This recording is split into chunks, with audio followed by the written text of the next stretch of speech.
Kematian itu suatu yang pasti. Kita dicipta ini untuk sementara kok, dan kita semuanya pasti mati. Kalau sesuatu yang pasti, ngapain ditakutin? Betul. Sesuatu yang pasti itu tidak perlu ditakuti, malah justru kita mempersiapkan untuk menjemput, ya dong.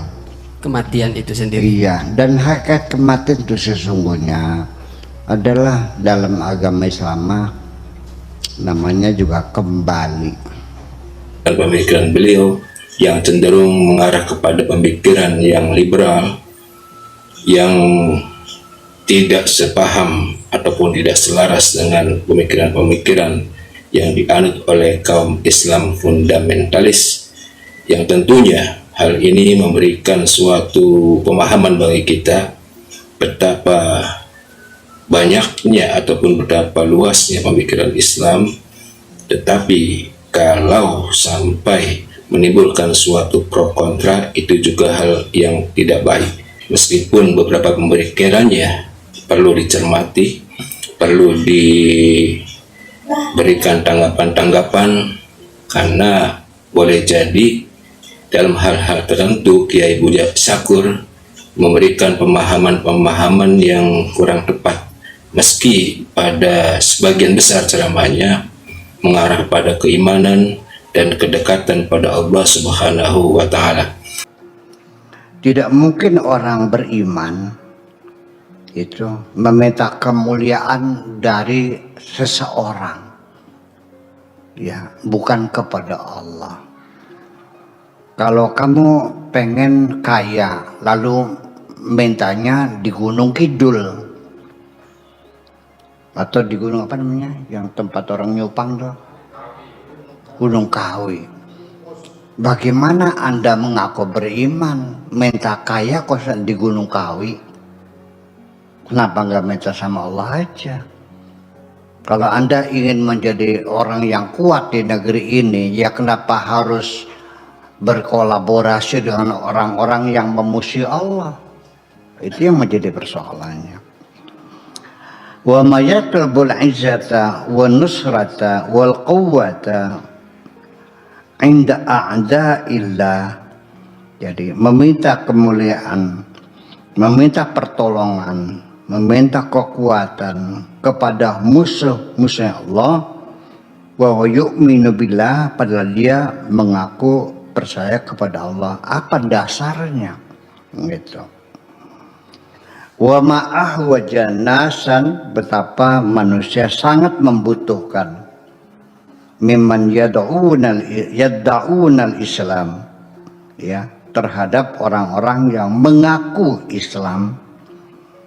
Wa tasammawna bi asma'il muslimin, dan bahkan sampai nama-namanya saja menggunakan nama-nama Islam. Muhammad, Hasan, Abdullah, Abdul Khalik, Abdul Jabbar, tapi mereka tidak beriman. Ya bukan sekarang saja, dari dulu kan semacam itu. Ya. Wahum yasta'inuna bi'a'da'illah, tetapi mereka selalu minta bantuan kepada musuh-musuh Allah. Bayangkan saja bagaimana Anda ngaku santrinya Buya Syakur Yasin. Selama ini engkau selalu bekerja sama dengan orang-orang yang memusuhi saya. Sama seperti itu persoalannya. Ya, kepada orang-orang yang melakukan konspirasi terhadap saya. Anda bergabung dengan mereka yang ingin menjahati saya. Padahal ngakunya santrinya Buya. Bener nggak ini? Begitulah kira-kira. Iya dong. Pakai akal-akalan sederhana aja gitu. Gitu. Ya. Ayatadabbaru, hendaknya mereka berpikir ulang. Hadzal Quran. Al-Quran ini afala yatadabbaruna al-Quran am ala qulubihim aghfaluha. Al-Quran itu dipikirkan, direnungi, dipelajari, ya, atau hati kamu sudah terkunci. Jadi seruan ya kembali kepada Al-Quran dan As-Sunnah. Yang bacanya aja nggak bisa, belepotan bacanya. Ya, ini hadis sahih Bukhari Muslim. Nggak pernah baca Bukhari, nggak pernah baca Muslim. Megang aja belum pernah kitabnya itu. Gayanya mau kembali kepada Al-Quran dan Sunnah.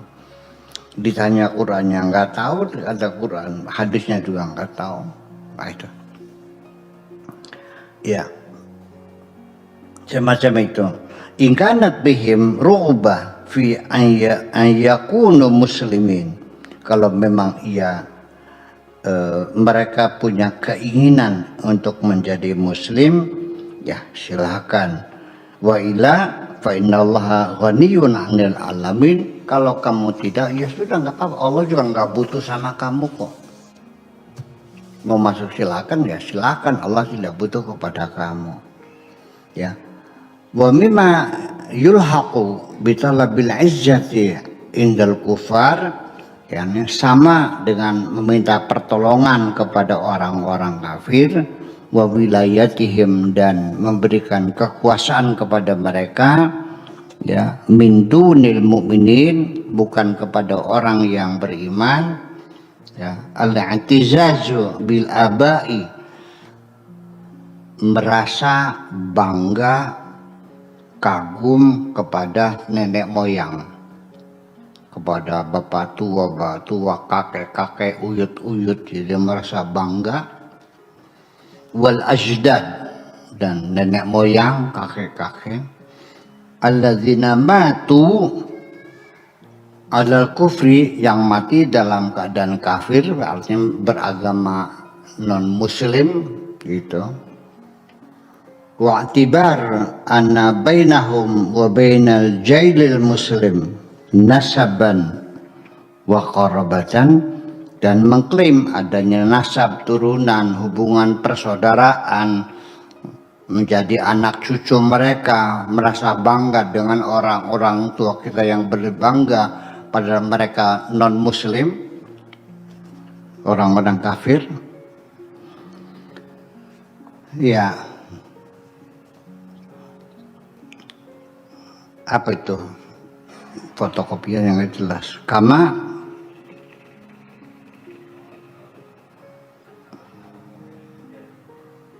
ya'tazu nasud bil farainati, seperti juga ada orang-orang yang merasa bangga dengan Fir'aun sebagai nenek moyang mereka, ya. Wal Asyuriyin, dan suku Asyuri yang ada di Irak juga berangga. Wal Finikiyin, dan orang-orang Funik, ya. Wal Babiliyun, dan orang-orang Babilonia. Wa Arabul Jahiliyah, dan Arab Jahiliyah, i'tizazan jahilian, merasa bangga secara jahili.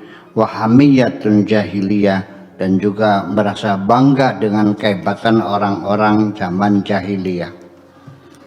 Ini Sayyid Qutb menegur siapapun yang bangga dengan nenek moyang mereka yang non muslim, berapapun hebatnya. Kita lanjutkan. Rawa al-Imam Ahmad haddatsana Husain bin Muhammad haddatsana Abu Bakar bin Abbas an Hamid al-Kindi an Ubadah ibnu Nasi an Abi Raihan anna Nabiy sallallahu alaihi wasallam qala man intasaba ila tis'ati abai kufar, barang siapa yang merasa bangga, mengagumi, ya, dengan keturunan kakek-kakek sampai 9 kakek yang kafir, ya, bihim izzan wa fakhran, merasa bangga dan kagum, fahuwa asyarahum finnar, mereka akan bersama-sama dalam neraka. Nanti saya terangkan. Dzalika anna asyirata tajammu fil Islam hiyal aqidah, yang mempersatukan kita ini semuanya dalam agama Islam adalah akidah. Wa annal ummata fil Islam hiyal mu'minun, umat yang disebut umat dalam agama Islam adalah orang-orang yang beriman billahi kepada Allah mundu fajri tarikh, dari sejak sejarah pertama, fi kulli ardin, di mana saja, wa fi kulli jailin, pada generasi mana apa saja, walaisatil ummah ya bimajmu'atil ajyal, yang namanya umat bukan sekelompok generasi, minal qidami, dari zaman dahulu, walal mutajammi'in, dan juga namanya umat bukan orang-orang yang berkumpul fi haizin minal ardi, di sejengkal tanah, fi jailin minal ajal, pada generasi-generasi tertentu. Di sini saya menemukan jawaban dari berbagai macam pertanyaan yang timbul dalam hati saya. Saya melihat bahwa teman-teman saya yang seagama dan seakidah dengan saya, ketika bercerita tentang kepahlawanan Khalid bin Walid, seorang jenderal Islam yang tidak pernah kalah dalam perang, seorang jenderal Islam yang hebat, ketika dia bercerita tentang Sayyidina Umar, orang yang sangat tegas dan berwibawa, Abu Bakar, Umar, Utsman, Khalid bin Walid dan sebagainya, dia merasa bangga. Yang saya rasakan, dia menceritakan kepahlawanan, kehebatan, ya, seperti Khalid bin Walid, seperti Hamzah, seperti Bilal dan sebagainya. Itu sepertinya memiliki, dia merasa memiliki dengan bangganya, seperti Khalid bin Walid itu pamannya sendiri. Tapi begitu kita ceritakan Sudirman, dia tidak berkomentar. Kita ceritakan Diponegoro, dia senyum-senyum saja, tidak merasa memilikinya.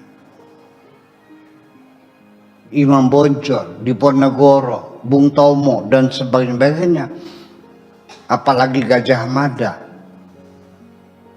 Kalau pakai hadis ini, artinya ketika Anda merasa bangga punya Gajah Mada, Anda di nerakanya bersama-sama Gajah Mada.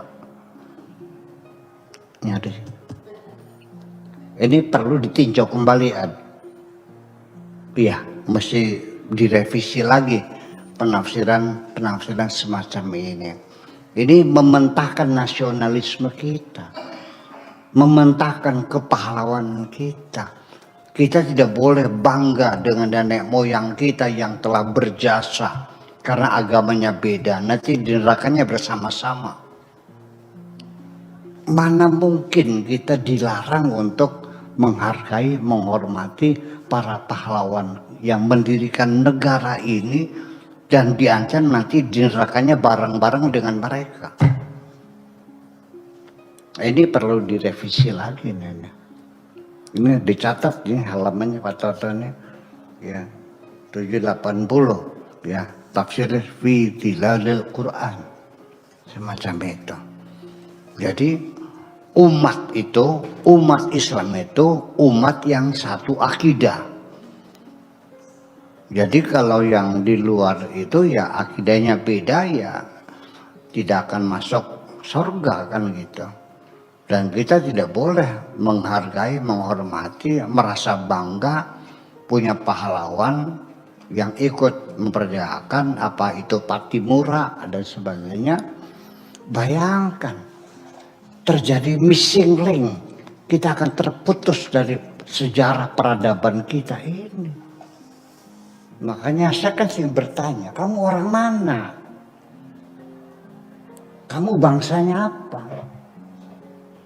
Kok lebih berbangga dengan bangsa yang sudah 1300 tahun yang lalu di depan matamu, yang mereka berkorban dengan hartanya, dengan jiwanya, dengan nyawanya untuk kemerdekaan kita yang sekarang kita nikmati. Masa diancam akan masuk neraka bersama-sama mereka? Ini jadi persoalan besar ini persoalannya. Iya, dan ini ya ini perlu dicatat semacam ini. Itu. Jadi nanti ya kita usul ya kitab-kitab tafsir macam itu ya direvisi lah. Ya, makanya ketika kita membaca kitab-kitab tafsir, kita membaca sejarah pemikiran manusia, nggak ada masalah. Ya, jadi orang Islam dulu pengertian umat itu adalah akidah. Ya, kuntum khairu ummatin ukhrijat linnas. Umat Islam itu ya umat yang satu akidah.